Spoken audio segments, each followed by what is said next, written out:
Genesis chapter 1. In the beginning, God created the heavens and the earth.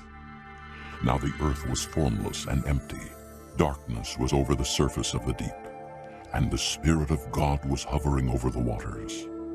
And God said, "Let there be light." And there was light. God saw that the light was good, and he separated the light from the darkness. God called the light day, and the darkness he called night. And there was evening, and there was morning, the first day. And God said, "Let there be an expanse between the waters to separate water from water." So God made the expanse, and separated the water under the expanse from the water above it. And it was so. God called the expanse sky, and there was evening, and there was morning, the second day. And God said, "Let the water under the sky be gathered to one place, and let dry ground appear." And it was so. God called the dry ground land, and the gathered waters he called seas. And God saw that it was good. Then God said, "Let the land produce vegetation, seed-bearing plants and trees on the land that bear fruit with seed in it, according to their various kinds." And it was so.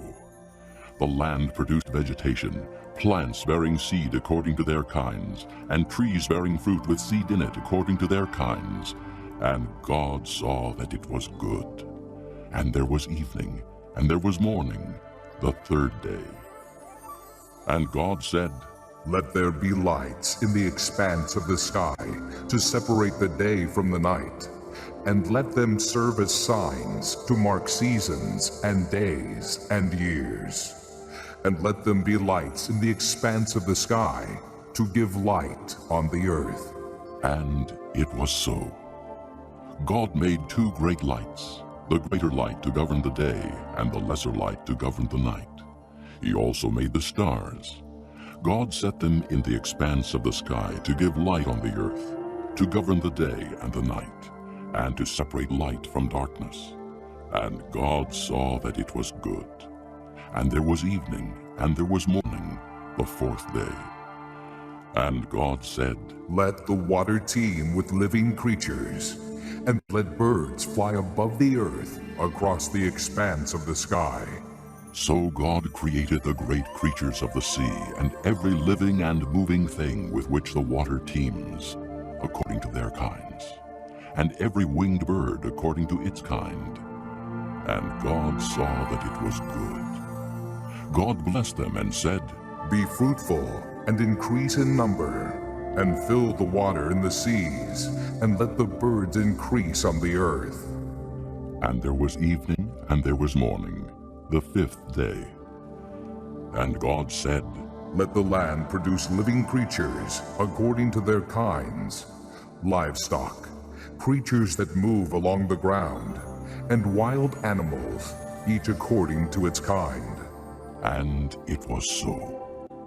God made the wild animals according to their kinds, the livestock according to their kinds, and all the creatures that move along the ground according to their kinds. And God saw that it was good. Then God said, "Let us make man in our image, in our likeness, and let them rule over the fish of the sea, and the birds of the air, over the livestock, over all the earth, and over all the creatures that move along the ground." So God created man in his own image. In the image of God he created him.